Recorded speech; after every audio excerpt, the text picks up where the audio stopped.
Hi everyone, it's Angie here at Beads and Plenty More. Today I thought I'd show you how to do this wire ring. So this is a ring that's nice because you don't have to size it as much because it actually opens on the top here. So if you don't know the size of the person you're giving it to, or you're not absolutely certain, it doesn't have to matter as much. And then it's bound on or wrapped on the bottom side, so it's nice and comfortable to wear. So we're gearing towards about a size 7 ring, but of course it can size bigger or smaller. And then I've got a simpler version of the same thing here as well. So I have cut 3 pieces that are 18 gauge square wire, and they're 6 inches long. That's this wire here. And one thing you need to know about square wire is that sometimes when you take it off the spool, it has a little bit of a twist to it. It's not completely straight. So you want to take your needle nose pliers and a pair of nylon jaw pliers, and you just run the nylon jaw pliers down the wire to straighten it up and get the curve out of it. And then I also have here twisted 21 gauge round wire. Twisted wire, and it's great for beads. So if I'm going to put some beads on my top piece, the bigger beads will go on this wire. The smaller beads I want to have a 28 gauge just round wire, and I have that sitting just off camera here. So I've cut this a little bit longer because I also want to use it to decorate a little bit, so I've got an 8-inch piece here. And what I'm going to do is I'm going to put my little bundle together. I've already straightened the other pieces of square wire here. I'm just going to get that twisted wire to sit in the middle somewhere, and these guys to straighten up a little bit. And I want to measure down about 2 inches or so from the end here, and just put a clamp on it to hold everything in place. All right. So now we work with another wire again. I will put a materials list at the end that you can screenshot if you need to, so you have all the supplies.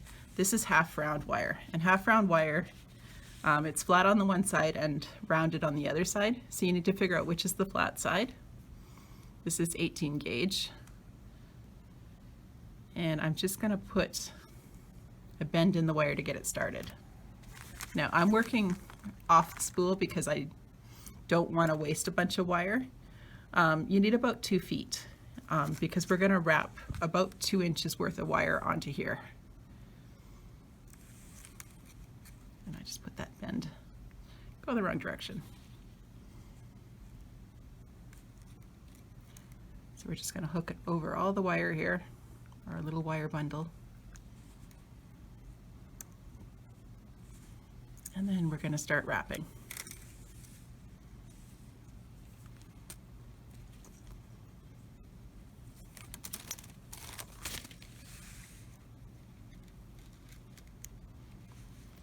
And what I can do is squeeze down on that bundle, and it will tighten the wire up onto my work. So do a couple of wraps, and then grab the needle nose pliers and just squeeze it down. Now don't worry if your first wrap doesn't look good, because you can always take it off and just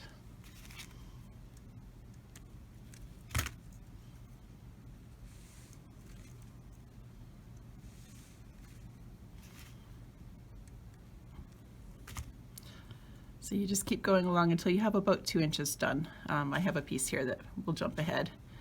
But when it comes to taking that first wrap off, all I'm going to do is bend it back a little bit. And because I don't want the wire to stick out beyond my work, I'm going to cut it kind of in the middle here. So when I fold it back down flat, it doesn't stick out past my work. So I'm going to put this aside and jump ahead here because I've got one that's already wrapped, and I'm just going to grab a ring mandrel. If you don't have a ring mandrel, something like a thick highlighter will work. Just something to wrap to create your shape. So I'm just bringing it around, bringing all the ends down to get my nice round shape.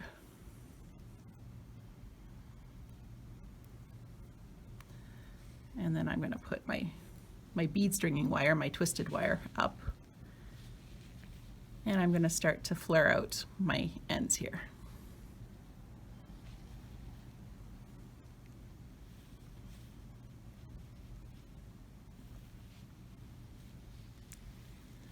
So I know that this end is going to be a bit too long for what I want. I want about an inch or so, just a little over an inch left.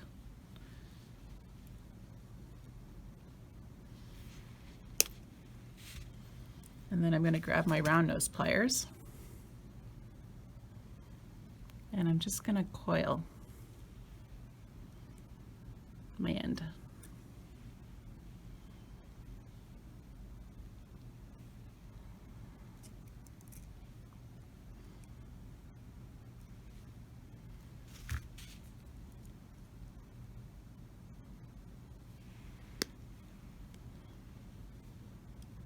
So because I don't want these other two to be the same length, I'm just going to cut the middle wire just a little bit shorter. And again, come in and coil it.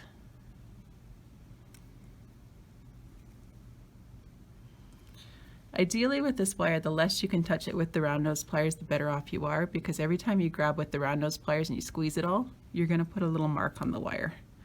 So the less tool marks you have in your finished product, the better off it often looks.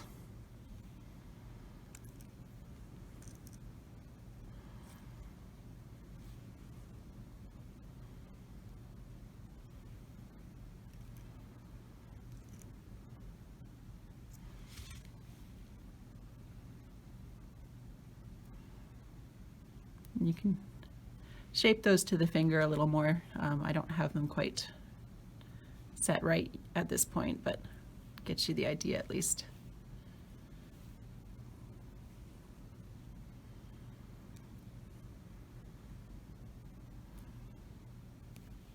All right, so when it comes to adding beads, one thing you want to keep in mind is if you are not sure on size, you probably don't want any of your wire to cross the middle.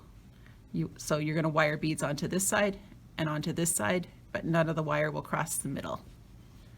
So I'm going to take my largest bead, and I kind of want it to sit somewhat in the center. So I'm just going to take this, and if I want a bead to sit in a certain spot, all I need to do is put a kink in the wire so that it won't move any further from that spot. And I'm just going to bring the tail end and basically use that tail end to decorate a little bit.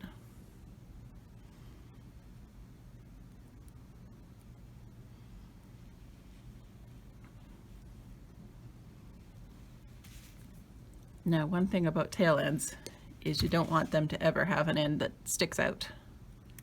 So I'm just going to take that tail end and tuck it over the other wire to hold it, so that it's secured in.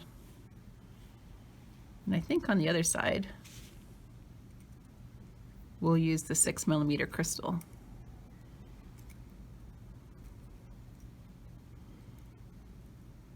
So again, because I don't want it right up close, I'm going to put a little bend in the wire to get it started. And then maybe I'll put another twist on this side. This is where you can let your creativity reign. And I think I'm just going to take that tail end and again secure it onto the base.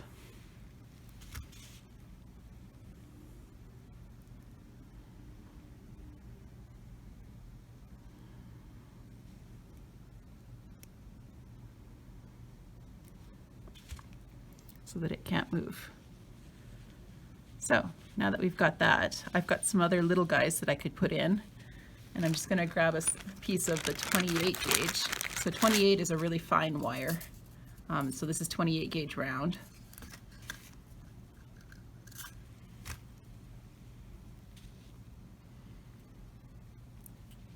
And where do I want them to sit?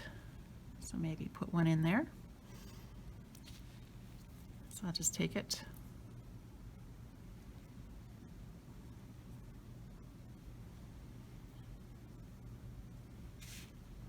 And you want to wrap it a couple times to get it started.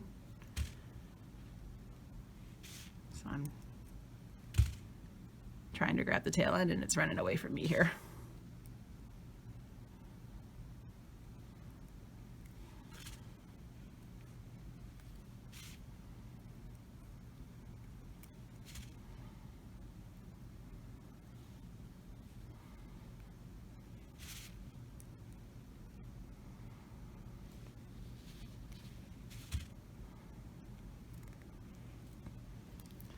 So once you've got it wrapped a couple of times, it will hold in place, and you can take your bead, add it onto the wire,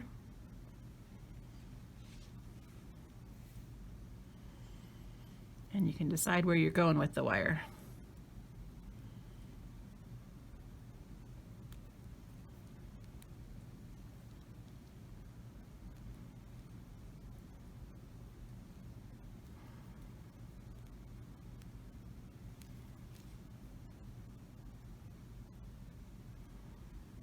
So as you can see, I'm wrapping multiple times here. One wrap will hold, but 2 or 3 wraps will hold it from moving. So I will get the rest of these beads wired on and I'll show you the finished product.